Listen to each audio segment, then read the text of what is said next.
Imagina por un momento que alguien pone sobre la mesa los secretos del corazón del aparato de inteligencia de Marruecos. Nombres, identidades, fechas de nacimiento, información confidencial y datos que podrían permitir reconstruir quién se esconde detrás de una de las estructuras de inteligencia más opacas del Magreb. Pues eso es precisamente lo que, según las afirmaciones que circulan en Internet y las amenazas atribuidas al grupo de ciberdelincuentes Jabaroot, estaría sobre la mesa. Pero aquí hay una pregunta que cambia completamente la historia. ¿Estamos ante una filtración real, ante una amenaza destinada a presionar al gobierno marroquí, o ante una operación de desinformación diseñada para provocar el caos? Porque si las amenazas fueran ciertas, no estaríamos hablando de un simple ataque informático. Estaríamos hablando de un desafío directo a la estructura de inteligencia interior de Marruecos y, más concretamente, a la DGST, la Dirección General de Vigilancia del Territorio. Y el momento en el que aparece esta amenaza resulta especialmente sensible. Después de la crisis migratoria en Ceuta, las tensiones entre España y Marruecos han vuelto a colocar el norte de África en el centro del debate sobre seguridad, control fronterizo, inteligencia y guerra híbrida. Y en este contexto aparece Jabaroot. El nombre, que puede traducirse como poderío o fuerza, se presenta como una identidad dentro del mundo del ciberactivismo y la ciberdelincuencia. Y aquí tenemos que hacer una distinción fundamental. Una amenaza publicada en Internet no equivale automáticamente a una filtración verificada. Pero si el material existe, si los datos son auténticos y si proceden realmente del aparato de inteligencia marroquí, las consecuencias podrían ser enormes. Porque los datos de identidad de un agente de inteligencia no son simples nombres en una base de datos. Una identidad puede ser una pieza de un puzzle. Una fecha de nacimiento puede cruzarse con registros públicos. Una dirección puede conectar a una persona con una institución. Un teléfono puede relacionar a varios contactos. Y una lista de personas puede permitir a un investigador reconstruir parte de una red. Por eso una filtración de esta naturaleza no tendría que publicar millones de documentos para ser devastadora. A veces bastan unos pocos datos corroborados para demostrar que una organización ha conseguido acceso a información que debería haber estado protegida. Y aquí llega la parte más oscura de esta historia. ¿Cómo podría haberse producido? Un ataque contra una organización de inteligencia no tiene por qué significar que alguien rompió directamente el servidor principal. Podría existir una vulnerabilidad en un proveedor. Podría haber una cuenta comprometida. Podría existir una base de datos antigua mal protegida. Podría haberse producido una intrusión a través de un tercero. O podría tratarse de información obtenida de diferentes fuentes y presentada como si procediera de un único ataque. Y esa última posibilidad es fundamental. Porque en el mundo del ciberespionaje, la información no siempre se roba de un solo lugar. A veces se construye, se cruza, se completa, se verifica y finalmente se utiliza como arma. Por eso, si las amenazas de Jabaroot son reales, la pregunta más importante no sería solamente ¿qué han robado? La pregunta sería ¿qué saben que todavía no han publicado? Porque una amenaza de publicar datos puede ser también una forma de chantaje o presión. Primero se demuestra que existe acceso. Después se publica una pequeña muestra. Y finalmente se advierte que hay mucho más material. Esa estrategia ha sido utilizada en numerosas campañas de extorsión digital y operaciones de ciberactivismo. Pero aquí nos encontramos con otro elemento especialmente delicado: la posible identificación de agentes de inteligencia.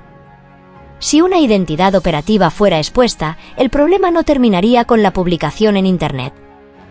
Podría afectar a familias, a contactos, a operaciones, a colaboradores, a fuentes y a métodos de trabajo.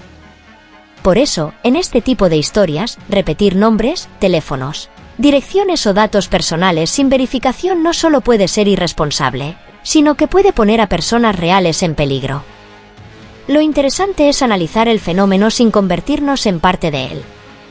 Y aquí aparece una teoría que hace que todo sea todavía más inquietante. ¿Y si el objetivo no fuera solamente exponer a los agentes? ¿Y si el objetivo fuera crear una crisis de confianza? Imaginemos que durante los próximos días aparecen documentos, capturas, listas y archivos. Unos son auténticos. Otros son falsos. Otros han sido manipulados. Y el público ya no sabe qué creer. Eso sería una pesadilla para cualquier servicio de inteligencia. Porque en una guerra de información, la confusión también es un arma. Y ahora volvamos a Ceuta. La crisis migratoria de Ceuta demostró hasta qué punto una frontera puede convertirse en el escenario de una crisis política, diplomática y de seguridad. Pero hoy la frontera ya no es solamente una valla. También es digital. Un ataque informático puede atravesar fronteras en segundos. Una base de datos puede viajar de un país a otro sin que nadie vea un solo vehículo.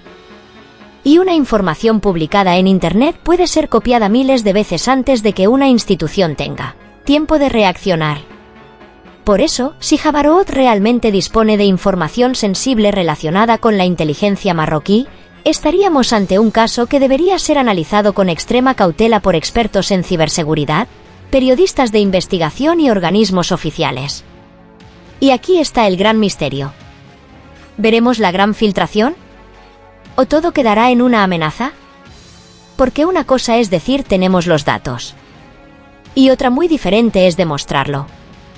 En Internet, una captura de pantalla puede fabricarse. Un documento puede alterarse. Una identidad puede ser inventada. Y una base de datos puede ser presentada como secreta cuando en realidad procede de fuentes abiertas. Por eso, la primera regla de esta historia es no creer ciegamente. La segunda es no difundir datos personales.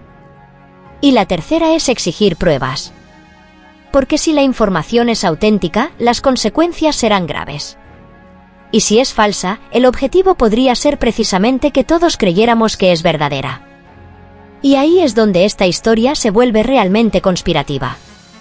¿Quién está detrás de Jabaroot? ¿Son realmente un grupo independiente? ¿Actúan por dinero? ¿Por ideología? ¿Por venganza? ¿O alguien está utilizando su nombre para lanzar una operación de guerra informática? Porque en el mundo del ciberespionaje, la identidad del atacante puede ser tan importante como los datos robados. Y si existiera una operación más grande detrás de todo esto, quizá lo que estamos viendo hoy solo sería la primera fase. Una advertencia. Un órdago. Una prueba de fuerza. Y ahora la pregunta queda sobre la mesa. ¿Estamos ante la mayor filtración de información de inteligencia del Magreb? ¿O estamos ante una operación de desinformación perfectamente diseñada para hacernos pensar que esa filtración existe? Lo único seguro es que, si aparecen documentos auténticos, el impacto podría ser mucho mayor de lo que imaginamos. Porque una cosa es atacar un ordenador. Y otra muy diferente es poner en jaque la confianza de todo un aparato de inteligencia. Y si Jabaroot tiene realmente esa información, la pregunta no es si la bomba va a explotar.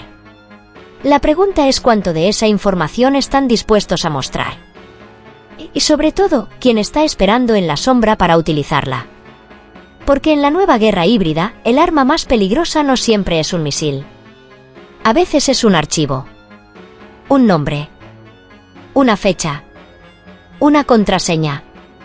Una base de datos. O un simple botón que dice publicar. Y si ese botón llega a pulsarse, el escándalo podría ser solo el principio. Y si te ha gustado el video, compártelo, dale un like si no lo has hecho y suscríbete para recibir más videos como este. Con ello nos ayudarás a crecer en la comunidad del saber. Y te invito a que nos veamos nuevamente en el próximo video. Muchas gracias y hasta pronto.